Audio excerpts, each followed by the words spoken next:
Thomasville is one of the most livable places I can imagine. You've got the walkable downtown and then surrounded by these beautiful longleaf pine ecosystem. Thomasville, Thomas County is unique in the Southwest region for small business and large business. The community itself really values the importance of supporting local. Thomasville may sound like something out of a storybook, but like all real cities, it faces challenges. Every community faces limitations from the business perspective.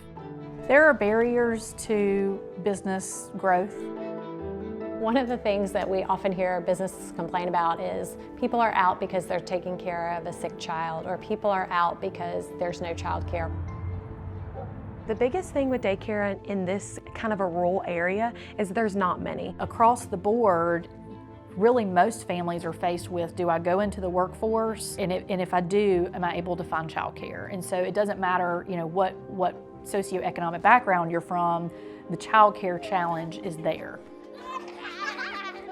At first it was very hard because all the daycares were full. Unfortunately, that's a lot of problems that people run into, and then plus the age groups that I had. They had one for this one, but none for this one.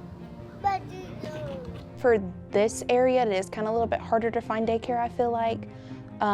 Actually, some of my friends from work and stuff, they're looking for daycare. You'll have parents coming in or having issues with daycares, and whether it's they're all full or they don't have the hours. A lot of these providers have waiting lists of 40 people. We as parents, we have to provide for our family. We have to provide for our kids. And without suitable daycare, it does not allow some parents to work. The workforce plan assessment of Thomas County showed just how bad the childcare crisis was. The report found there are quality-rated childcare slots for only 39% of children under 5. But once you factor in staffing shortages and centers that don't accept state assistance, the figure really works out to 1 spot for every 5 children under 5. That's a catastrophic lack of childcare, in my opinion. After the workforce plan assessment was done, one of the first things that the Chamber did was look for opportunities to work with child care providers to expand their services and increase the number of seats for quality-rated child care. One important step was identifying providers who were quality rated by the state of Georgia. These are some of the hardest working people I've ever met. I've been working in child care since 2014. We're kind of the foundation. Well, really at home it starts, but we're the foundation to get them ready for school and life. With a good quality child care center, it's not just babysitting. You teach them, you make sure they're reaching every milestone. You have to take time, and that's one of the reasons why, my name is Hands-On Learning Academy, because I like to be hands-on. My staff like to be hands-on. When we are looking at early care and learning, we're really looking at what is the foundation that our future community, our future leaders and workforce and citizens, what type of nourishment are they receiving as it relates to early care and learning?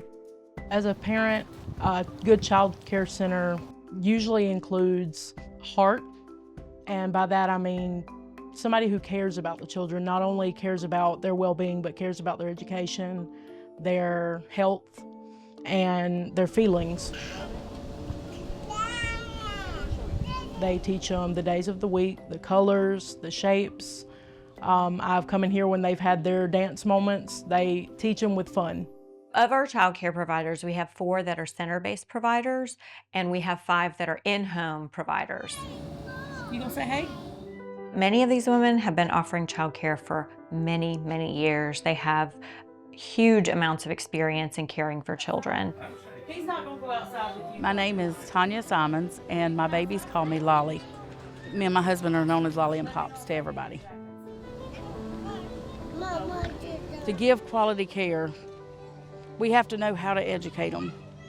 And the toys that we used to play with back in our days were good, but the toys they have now, we understand how the mind works as you connect the toys and play with them.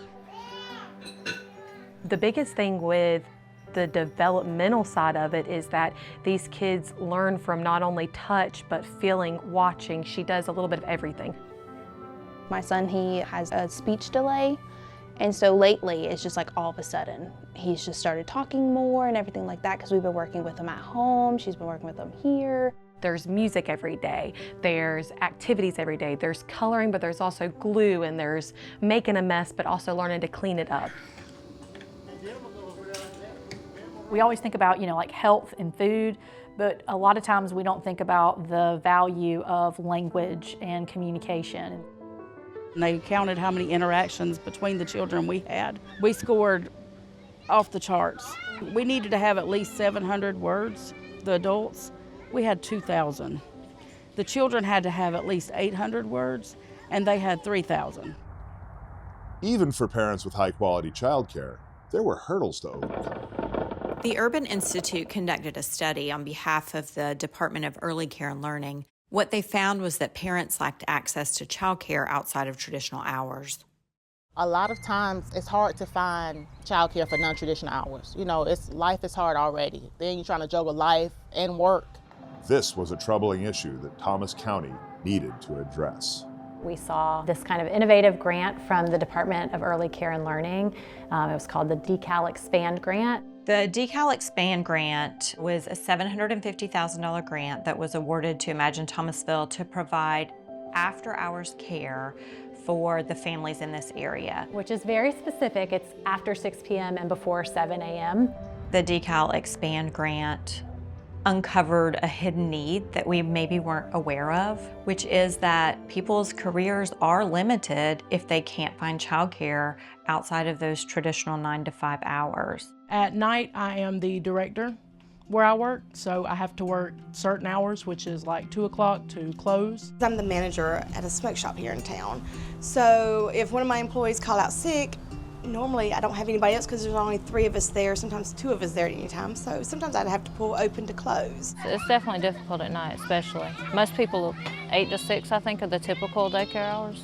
We were closing at 6, but there were so many calls coming in. Then I'm panicking on trying to find somebody to pick my kids up, trying to find somebody to watch them, sometimes the last minute. Some of the kids that they see were staying home with an 11-year-old brother until 2 a.m. while, the mom or dad was at work.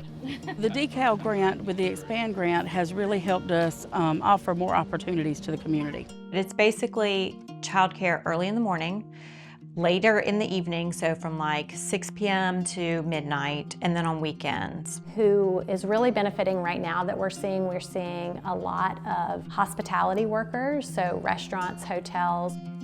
This grant has allowed some options for some of our hospitality workers to make a little bit more money by working a different shift. I do use Tanya at night. Primarily, I actually go to work at 2. So right around the time some of the ones that are getting off are leaving, mine are coming in to kind of be there, mostly after school.